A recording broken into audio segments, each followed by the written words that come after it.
Hello seller, फिर से आपका स्वागत है हमारी दूसरी वीडियो में। आज हम बात करेंगे उन सेलर के बारे में जिसको 100, 200, 150 या फिर 50 समझ लो ऑर्डर्स तो आ रहे हैं, लेकिन उनको समझ में नहीं आ रहा कि प्रॉफिट कहाँ है। ऐसे भी बहुत सारे सेलर हैं मेरे जानने में या फिर मेरे कांटेक्ट में, जिनके ऑर्डर्स तो आ रहे हैं लेकिन उनको प्रॉफिट समझ में नहीं आ रहा कि दिक्कत आ कहाँ रही है और प्रॉफिट जा कहाँ रहा है। तो उसके कुछ पॉइंट्स है, उस पे मैं बात करूंगा। प्रॉफिट कैसे कैलकुलेशन करना है वो मैं किसी और वीडियो पे बात करूंगा। इसमें सिर्फ मैं आपको पॉइंट गिना दे रहा हूँ, उस पॉइंट पे भी ज्यादा गहराई में बात नहीं करूंगा। उसमें भी अलग अलग पॉइंट पे मैं अलग अलग वीडियो बना दूंगा आपको। इसमें सिर्फ मैं ओवरव्यू दे देता हूँ कि आपको क्या क्या काम करना चाहिए। सबसे पहला पॉइंट जो है, जो बहुत सारे सेलर करते हैं, ज्यादा ऑर्डर लाने के चक्कर में प्रॉफिट से कॉम्प्रोमाइज कर लेते हैं। मतलब ज्यादा ऑर्डर लाने के चक्कर में जो है ना, वो लोग क्या करते हैं कि प्रॉफिट कम कर लेते हैं। 30, 40 या फिर 20 रुपए पे काम करते हैं। मतलब 30, 40 रुपए में उनको रेंट भी देना और वर्कर को भी देना है, पैकिंग का भी निकालना है, मतलब काफी चीजें हैं। उस हिसाब से प्रॉफिट है, लेकिन ऐसा नहीं करना है। आप प्रॉपर कैलकुलेशन करें कि आपको एक प्रोडक्ट पे कितने रुपए चाहिए। तो बहुत सारे सेलर ऐसी गलती कर रहे हैं, ज्यादा ऑर्डर लाने के चक्कर में 10, 20, 30, 40 रुपए पे काम कर रहे हैं और उसके चक्कर में दूसरे सेलर को भी दिक्कत का सामना करना पड़ता है। दूसरा पॉइंट मैं ये बोलूंगा, रिटर्न। जो हमारे पास कुरियर बॉय रिटर्न लेकर आता है उसको हम कभी भी चेक नहीं करते और ना ही उसको काउंट करते हैं प्रॉपर कि जो रिटर्न मेरे को आना चाहिए था वो उतना ही आया है या नहीं आया है और मेरा ही रिटर्न है या नहीं है। कुरियर के जो लोग होते हैं, कई बार वो क्या है, प्रोडक्ट जो है कोशिश ये करते हैं अगर 10 आपका रिटर्न आया है तो आपको 8 ही दिया जाए, 2 रख लेते हैं। तो आपको रिटर्न पे भी ध्यान देना है कि आपको जो रिटर्न मिल रहा है वो आपको प्रॉपर मिल रहा है या नहीं मिल रहा है। तीसरी बात भी रिटर्न से रिलेटेड है, जो है कस्टमर रिटर्न से।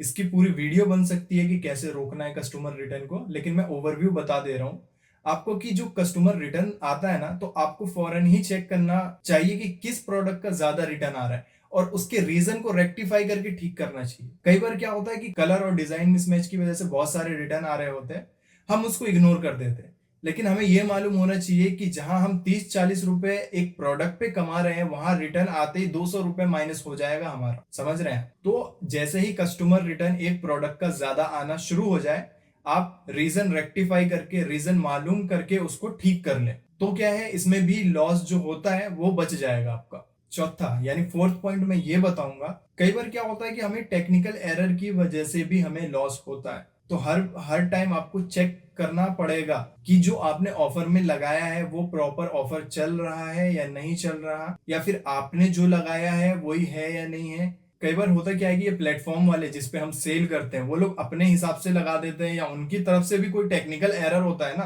तो उसकी वजह से भी हमें लॉस हो जाता है। पांचवा पॉइंट मेरा ये रहेगा, जो आप एक्सपेंसिव यूज करते हैं, यानी मतलब जो खर्च करते हैं चीजों पे, जैसे मटेरियल लाने में खर्च किया या किसी वर्कर को दिया या जिससे आपने प्रोडक्ट बनवाया उसको दिया या जिससे आप मटेरियल लाते हैं उसको दे रहे हैं, वो पूरी चीजें आपको एक डायरी में मेंटेन करनी पड़ेगी। डायरी में करिए या कंप्यूटर में करिए, एक्सेल में कीजिए, आपकी मर्जी है, लेकिन उसको लिखना जरूरी है। और मंथ एंडिंग में उसको मैच करने की कोशिश कीजिए। जो अमाउंट आपको अकाउंट में आया है किसी भी प्लेटफॉर्म प्रोवाइडर की तरफ से, वो उसमें से ही गया है या फिर आपका प्रॉफिट में से जा रहा है। या लेकिन ये बातें आपको तब मालूम होगा जब आप एक डायरी मेंटेन करेंगे या फिर आप कंप्यूटर में डेटा रखेंगे कि आपने इसको दिया है, उसको दिया है, यहां से दिया है, वहां से दिया है, पूरा रिकॉर्ड आपके पास रहेगा। तो आप रिकॉर्ड मैच कर सकते हैं कि आपके मंथ एंडिंग में जो है ना कितने रुपए बच रहे हैं। अगर ये सब नहीं करेंगे तो चीजें उलझी हुई रहेंगी और कभी भी आपको हिसाब नहीं मिलेगा। अगर आप प्रॉफिट में भी होंगे तो आपको फील होगा कि ये लॉस में है। तो बेहतर ये है कि आप एक डायरी मेंटेन करें। और लास्ट पॉइंट में ये बताऊंगा कि आप किसी भी पोर्टल पे सेल कर रहे हो तो आप उसको, उस रिपोर्ट को डाउनलोड करें और एसक्यू वाइज देखें कि आप उस एसक्यू पे कितना प्रॉफिट जनरेट कर पा रहे हैं, और जो प्रॉफिट जनरेट कर पा रहे हैं उस एसक्यू पे आपके लिए कंफर्टेबल है या नहीं है। क्योंकि पता चला आपने बेच तो दिए 200, 300 प्रोडक्ट रोज के, लेकिन उस एसक्यू पे 10 रुपए बच रहे हैं, तो 10 रुपए तो मैं समझता हूँ पैकिंग कवर को ही जाएगा। फिर आप रेंट कहाँ से निकालेंगे, फिर खुद के खर्चे कहाँ से निकालेंगे, प्रॉफिट कहाँ से निकालेंगे आप। तो बेहतर ये है कि every month settlement report download करें।